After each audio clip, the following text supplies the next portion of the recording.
तो स्वागत है STSC जेनी के एक खूबसूरत प्लेटफॉर्म पर। अच्छी बात यह है कि हम काफ़ी कुछ पढ़ चुके हैं और अपने कंसेप्ट को बहुत मजबूत कर चुके हैं और अपना आयोनिक इक्विलिब्रियम के हमने सॉल्ट हाइड्रोलाइसिस पीएच कैलकुलेशन के टॉपिक्स को काफ़ी अच्छे से समझ लिया है। और आज बारी है बफर सॉल्यूशन के बारे में जानने की, तो उसको कंटिन्यू करेंगे और कल ये आपका चैप्टर फिनिश हो जाएगा और फिर आपका बचेगा कौन सा चैप्टर, रेडॉक्स रिएक्शन, जो कि परसों से चालू हो जाएगा। तो नो टेंशन, इस संडे तक आपका सब कुछ फिनिश और नेक्स्ट वीक से आपकी इनऑर्गेनिक की क्लास स्टार्ट हो जाएगी। और यस, इस संडे के बाद जो नेक्स्ट संडे आएगा उसमें आपका वन शॉट आने वाला है। किसका? आयन इक्विलिब्रियम चैप्टर का वन शॉट आने वाला है। Be ready for that question PYQs। और हम आज से JMPP स्टार्ट करेंगे। क्या है JMPP? तो जब लॉन्च होगा तब आप देख लेना। चलिए, आपको पास क्या दिया है? For a try basic acid है, मतलब तीन H+ निकल रहे हैं। लेकिन अगर से ट्राई बेसिक एसिड होता है तो जो H+ ली जाती है, जो नेट H+ होता है, वो आप कैसे निकालेंगे? तो H+ बराबर क्या होगा तुम्हारा? कॉन्सेंट्रेशन ऑफ, अच्छा क्या बोला है क्वेश्चन में? हाँ, तो इसमें कौन सा के वैल्यू का यूज़ करते हैं हम? जो सबसे कम होता है, मतलब में कौन से वैल्यू का यूज़ होगा? K3 का यूज़ होगा। The value of at equilibrium in aqueous solution originally having 0.2 molar H3A, मतलब इसका कंसंट्रेशन ये हुआ। आपको इसका वैल्यू पूछा गया है। ओके, इतना तो कुछ करना ही नहीं। देखो मैं पूछा क्या है, इसका वैल्यू पूछा है, ठीक है। A3/H3A, तो ये आपको पहले इक्वेशन लिखना पड़ेगा। तो नेट इक्वेशन लिखो, तो नेट इक्वेशन क्या आएगी आपकी? H3A से क्या बनेगा? 3 ऑफ H+ एंड प्लस में A3-, यही नेट इक्वेशन होगा। और ये कब आता है? जब आप तीनों के A1 को गुणा कर दोगे, प्लस करते हो, तभी तो आपका ये आता है। मतलब आप तीनों क्या कर दोगे? मल्टीप्लाई कर दोगे, तो 5 20 बिजनी 60, 5 to the 10 and 10 4 जा 14। तो के का वैल्यू कितना आ जाएगा आपका? 40 × 10⁻26 आ जाएगा। ये तो पढ़ाया है आपको। के का वैल्यू आ गया, तो के बराबर क्या होता है? A3- का कंसनट्रेशन, H+ का कंसनट्रेशन डिवाइड में ये H+ का कंसनट्रेशन हटाना है, तो उसको किससे भाग कर देंगे? H+ की कंसनट्रेशन से। पॉइंट ऊपर आएगा, 25 बन जाएगा, और इससे ये घट गया 5 + 20, 20 × 10⁻25। और एक सेकेंड, अरे भैया समझ नहीं आया क्या? देखो कैसे किया, पढ़ाया था ना। H3A क्या करेगा? सबसे पहले पहला H+ निकालेगा, और यहाँ क्या बनेगा आपका? ये बनेगा H2A, लिख दो। अब फर्दर ये एसोसिएट होगा, डिसोसिएट होगा, फिर एक और H+ बनेगा, और यहाँ क्या बनेगा? H-। अब फर्दर यहाँ पे 2- चार्ज रहेगा, फर्दर ये डिसोसिएट होगा, और यहाँ क्या बन जाएगा? A3- बन जाएगा। अब अगर मैं तीनों इक्वेशन से जोड़ दूंगा तो ये और ये क्या हो जाएंगे? कट जाएंगे। बचेगा क्या? ये 3H+ और A3-। तो इसका मतलब मेरा नेट इक्वेशन क्या हो जाएगा? H3A = 3H+ प्लस में A3-। तो यहाँ से Ka का वैल्यू क्या आएगा हमारा? Ka1 × Ka2 बराबर H+ का concentration E³ A3- and upon H3A। तो हमसे किसका वैल्यू पूछा है? हमसे इसका वैल्यू पूछा है, तो उसको भेज देंगे डिवाइड में। तो Ka का वैल्यू कितना आया? ये H+ का कंसनट्रेशन ये है, इसका क्यूब करेंगे तो 8 आएगा, और 10⁻3 ऊपर चला जाएगा। अब यहाँ क्या बचा हमारा? 23, 2 चौक 8, 4 से 4 कटा, तो आपका आंसर कितना आ गया? 5 × 10⁻, देखो -17 तो नहीं आ रहा अपना, तो 9 5 14, 14 12 26। ठीक है, मतलब पहला वैल्यू तो मैच हो गया, दूसरा वाला आप देख लेना कहीं गड़बड़ किया होगा, बाकी करना ऐसे ही है। ठीक है, चलिए समझ आया हमने क्या किया यहाँ पे? ये कहानी जो यहाँ पर हमने की है। और हाँ, हम एक चीज़ चेक करना भूल गए, क्या है? अल्फ़ा का वैल्यू। हमेशा क्या करना है? कोने में जाना है और अल्फ़ा का वैल्यू चेक करना है। वो कब करते हैं? जब हमें पीएच का वैल्यू पूछेगा। मान लो अगर इसी क्वेश्चन में आपको पीएच का वैल्यू पूछता तो हम क्या करते, हम सबसे पहले क्या निकालते, कंसंट्रेशन निकालते, नेट कंसंट्रेशन। तो नेट कंसंट्रेशन में किसका वैल्यू बड़ा है, इसका वैल्यू बड़ा है, तो Ka1 किसका लेंगे, इसका लेंगे। तो यहाँ से H प्लस का कंसंट्रेशन क्या आएगा, रूट Ka1C। कब आएगा, जब अल्फा बराबर रूट Ka/C और 0.005। बल्ले बल्ले, इसका मतलब आप ये लगा सकते हैं। तो यहाँ से आपका H प्लस का कंसंट्रेशन आ जाएगा और फिर से सॉल्व करके आपको क्या मिल जाएगा, पीएच का वैल्यू मिल जाएगा। तो ये सारी कहानी आपने कल की क्लासेस में करी थी और आई होप आपको कोई भी डाउट नहीं रहेगा। यहाँ ये ऊपर वाले क्वेश्चन का सॉल्यूशन है, हमने इस डिजिट को लेने में थोड़ा सा गड़बड़ किया था, बाकी तो सही है। आई होप आपको समझ में आ गया होगा। चलिए क्वेश्चन ये रहा। क्वेश्चन कह रहा है आपके पास एक NaOH है और एक ये है, ठीक है, Ka1 और Ka2। क्या कैलकुलेट करना है आपको, आपको कैलकुलेट करना है H प्लस का कंसंट्रेशन और पीएच वैल्यू।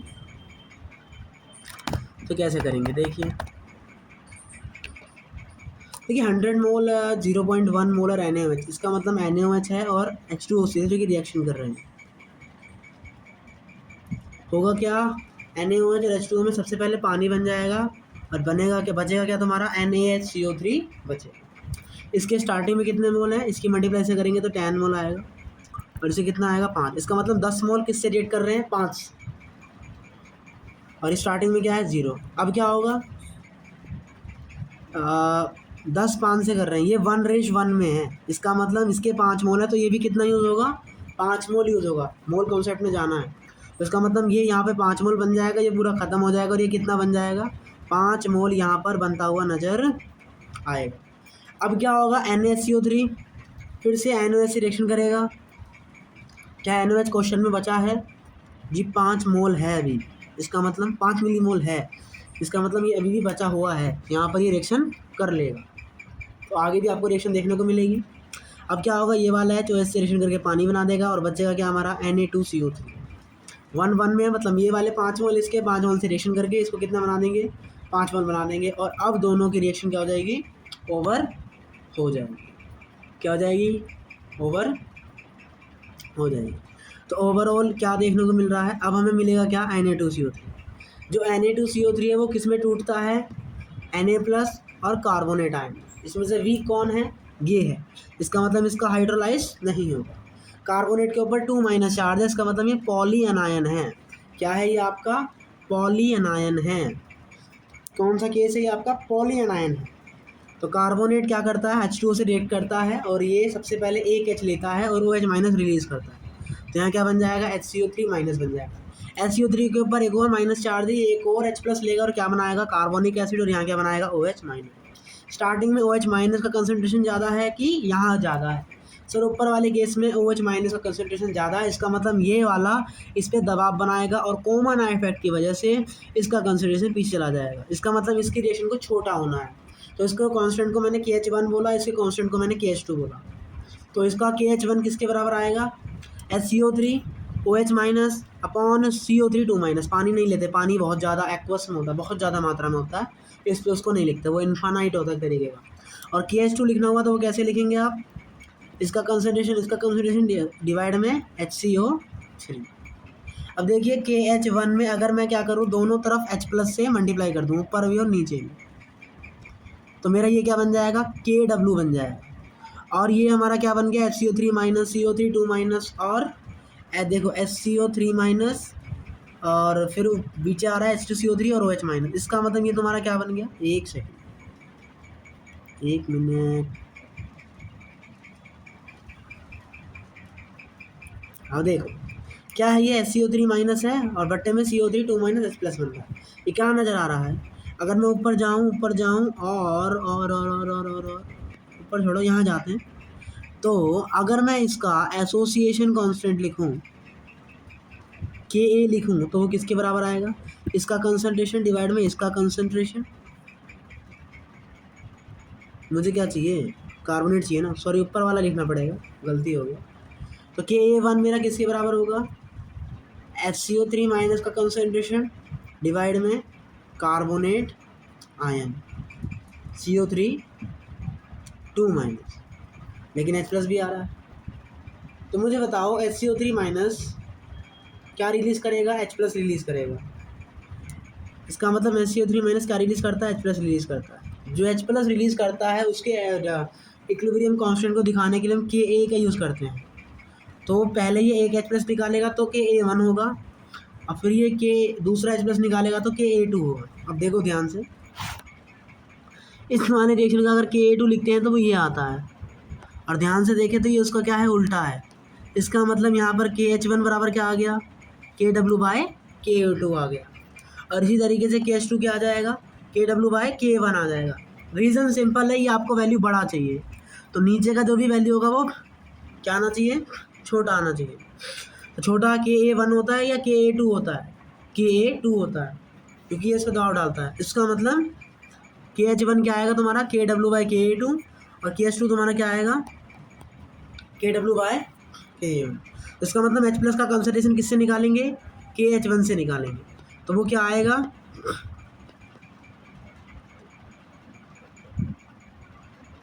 वो क्या आएगा हमारा, KW/Ka2/C।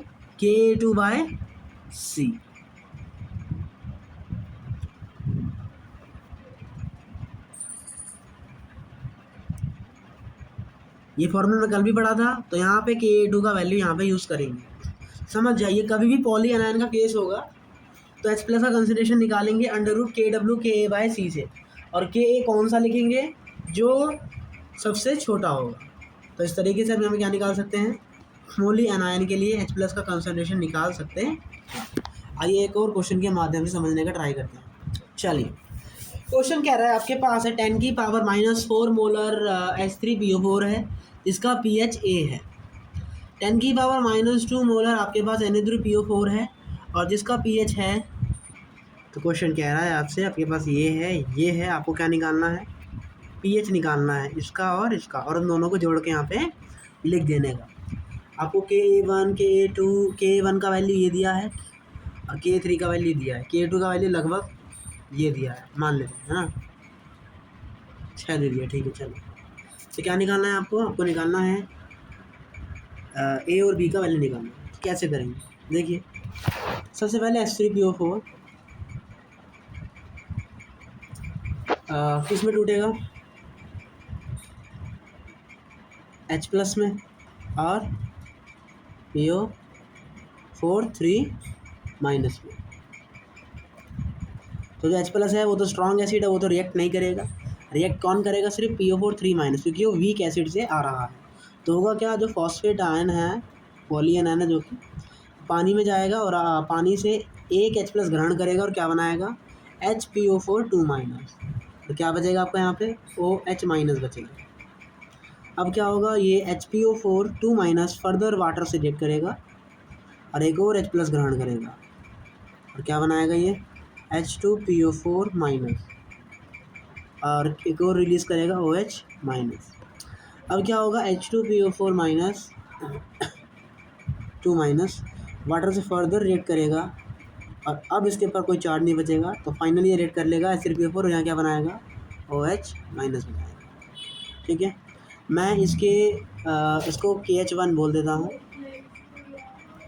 इसको KH2 बोलता हूँ, और इसको KH3 बोलता हूँ। तो होगा क्या, ये सबसे बड़ा है, ये इसको धमकाएगा और ये इसको भी धमकाएगा। इसका मतलब जो कंसंट्रेशन निकलेगी वो आपकी यहाँ से निकलेगी, तो यहाँ से निकलेगी, तो इसका मतलब KH1 बराबर क्या होता है, आयनिक प्रोडक्ट डिवाइड में Ka, किसका, तीसरे वाले का Ka, मतलब K3 आप यूज़ करेंगे। ठीक है, K1 K2 K3 में किसका यूज़ करेंगे, K3 का। तो H+ का कंसंट्रेशन क्या आएगा, बोला था ना, जो सबसे नीचे वाला होता है, जिसका KH वैल्यू सबसे कमज़ोर होता है, आप उसी का K यूज़ करेंगे। उसका Ka क्या है, Ka3। तो H+ का कंसंट्रेशन क्या आ गया, अंडर रूट में KD मल्टीप्लाई में Ka3 एंड डिवाइड में C। अब आपको आयनिक प्रोडक्ट कितना होता है, 10⁻⁻14। K3 का वैल्यू कितना है, 10⁻⁻12, और कंसंट्रेशन है 10⁻⁻4। तो होगा क्या है, यहाँ पर 8 बचेगा, अब इसमें से गया तो 10⁻⁻6 बचा, अंडर रूट में से निकालेंगे तो क्या बचेगा आपका, 10⁻⁻3 बचेगा। आई एम राइट, 10⁻⁻6 आया, और ये क्या लिख दिया मैंने, हाफ लिख दिया। ठीक है, और लॉग है, पावर क्या आती है, बाहर आ जाती है, माइनस है, अब ये पावर भी बाहर आ जाएगी, -6, और लॉग क्या बन जाता है 1, तो यहाँ से पीएच का वैल्यू कितना आ गया आपका 3 आ गया। क्या कहीं मिस्टेक किया है मैंने? हाँ, एक सेकंड, देखो देखो मिस्टेक किया ना, एक मिस्टेक हुआ।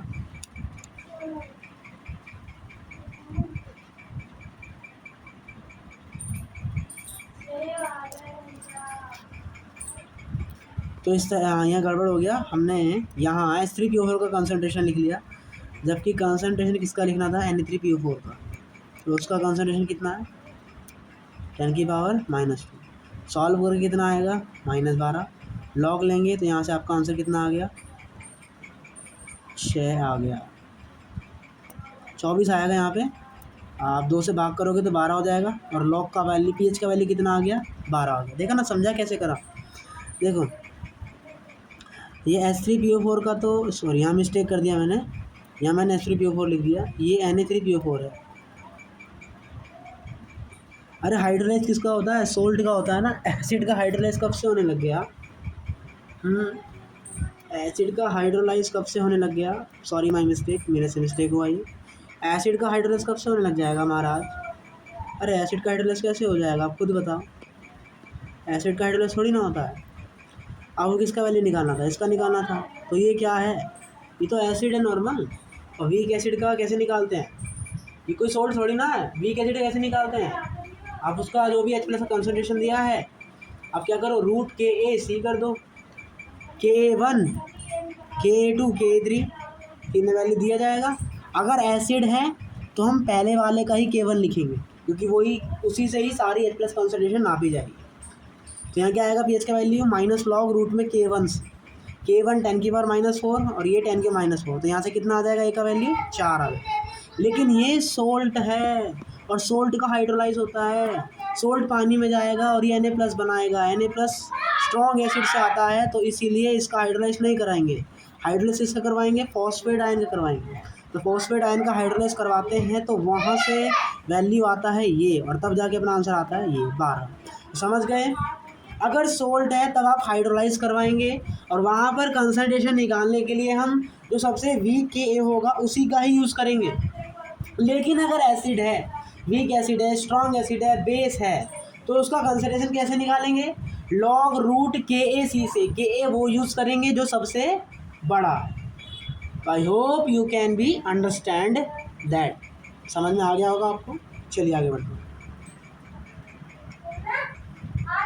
अब हम पढ़ते हैं, चलिए तो अब हम स्टार्ट करते हैं हाइड्रोलाइसिस ऑफ एम्फीप्रोटिक एनायन। देखिए एम्फीप्रोटिक कौन होता है? जो H+ दे भी सकता है और जो H+ ले भी सकता है, उसको बोलते हैं एम्फीप्रोटिक एनायन। समझिए क्या कहानी। मैंने NH2H2PO4 लिया जो कि सॉल्ट है, पानी में जाएगा टूटेगा, क्या बनाएगा Na+ बनाएगा और H2PO4- बनाएगा। अगर हम ध्यान से देखें H2PO4- तो ये पानी में जाने पर H+ दे सकता है तो ये बनाएगा, और ये H+ ले भी सकता है तो ये क्या बनाएगा H3PO4 बनाएगा। तो मैंने इसको Ka1 बोल दिया। यहाँ से देख लीजिए क्या करता है, सबसे पहले ये H+ रिलीज़ करता है, फिर ये रिलीज़ करेगा, फिर रिलीज़ करेगा। तो इसको Ka1, इसको Ka2 बोला, इसको Ka3 बोला। H2PO4- से HPO4 2- बन रहा है, तो उसको इक्विलिब्रियम कांस्टेंट क्या होगा Ka2 और इसका क्या होगा Ka1।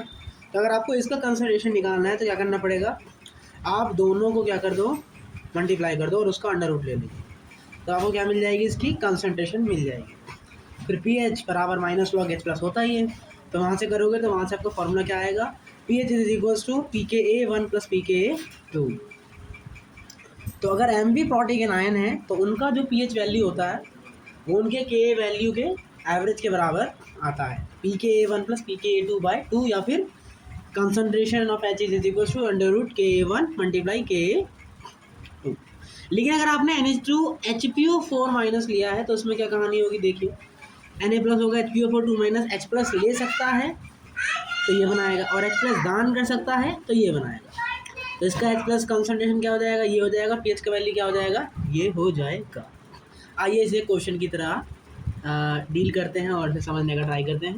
देखिए एम्फीप्रोटिक एनायन आयनिक इक्विलिब्रियम, अब वो आपको हार्ड नहीं लगता होगा, दैट इज़ इजी टास्क, आप कर सकते हैं। देखिए क्वेश्चन क्या कह रहा है, ये है, ठीक है।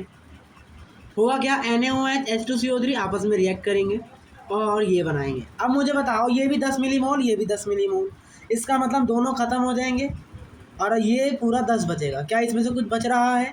नहीं बच रहा। तो क्या NaSCO3 क्या किसी से रिएक्शन करेगा? नहीं करेगा। तो NaSCO3 किससे रिएक्शन करेगा? पानी से। पानी में जाएगा, गीला हो जाएगा और क्या निकालेगा? Na+ निकालेगा और HCO3- निकालेगा। HCO3 माइनस H+ निकाले तो CO3 डबल माइनस बनता है और ये H+ ले तो क्या बनता है? H2CO3। इसका मतलब ये एम्फीप्रॉटिक एनायन है। तो अगर इसका वैल्यू Ka1 है और इसका Ka2 है तो इसका pH वैल्यू कैसे निकलेगा?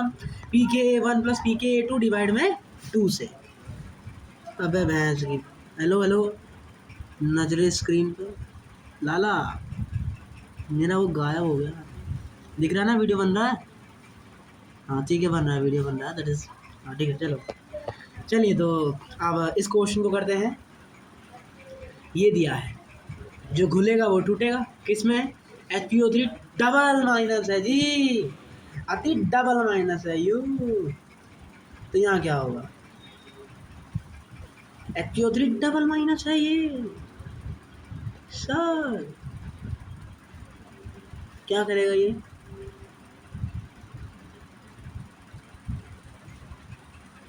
और H3PO3 देखो, हमने रेडोक्स रिएक्शन में अभी तो नहीं पढ़ाया, लेकिन आप जानोगे कि जो H3PO3 होता है वो डाई बेसिक होता है। ये सिर्फ 2 H+ दे सकता है, तो तीसरे वाले H+ का ये डोनेशन नहीं करेगा, तीसरे वाले H+ का डोनेशन नहीं करेगा। तो इसका मतलब यहाँ क्या होगा? ये H+ रिलीज नहीं करेगा, तो इसका मतलब ये एम्फीप्रॉटिक एनायन नहीं है। तो अब तो इसका कैसे निकालेंगे कंसंट्रेशन? इसका कंसंट्रेशन निकलेगा √KW Ka2/C से। कैसे निकलेगा ये? √KW Ka2/C से। तो याद रखिएगा, कैसा है? डाई बेसिक है, तो यहाँ पर एम्फीप्रॉटिक की कहानी नहीं लगी। अब H2PO2 है, H2PO2 माइनस है। अब आपको याद रखना है H3PO2 मोनो बेसिक होता है, तो ये और रिलीज नहीं करेगा, तो इसका H+ वैल्यू क्या आ जाएगा? हमने याद करा है ना कैसा होता है इनका H+। एनायंस के लिए अगर आपको कंसंट्रेशन निकालना, सॉरी कंसंट्रेशन निकालना, तो फॉर्मूला क्या आता है? √KW Ka/C आता है। शर्त ये है कि भैया एम्फीप्रॉटिक नहीं होना चाहिए। तो यहाँ पे वैल्यू क्या आएगी आपकी? Ka आएगी, क्योंकि H3PO2 एक H निकालने के बाद ये बना लेता, तो यहाँ पे क्या आ जाएगा? Ka1 आ जाएगा, काम खत्म। तो ये आप यहाँ पे एम्फीप्रॉटिक नहीं लगा सकते, ये कोई एम्फीप्रॉटिक नहीं है, समझना पड़ेगा। PO2 है, H3PO2 है तो मोनोबेसिक, H3PO3 है तो डायाबेसिक और H3PO4 है तो ट्रायाबेसिक, वरना आप नहीं लगा पाएंगे। तो हमने सभी पीएच के जितने भी टाइप्स थे, जो भी हाइड्रोलाइसिस होना था, उन सभी को रट लिया है, उनको समझ लिया है। जो फॉर्मूलेज हैं, जो बढ़िया बातें हैं, जो खूबसूरत चीज़ें हैं, उनको रट लेने का और आगे इसमें कोई दिमाग ख़राब करने की कोशिश ना करें, क्योंकि दैट इज़ ईजी, कुछ भी नहीं है इसमें।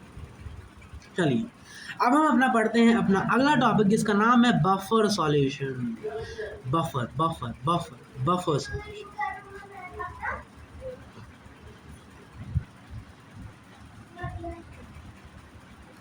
बफर सॉल्यूशन क्या होता है समझिए।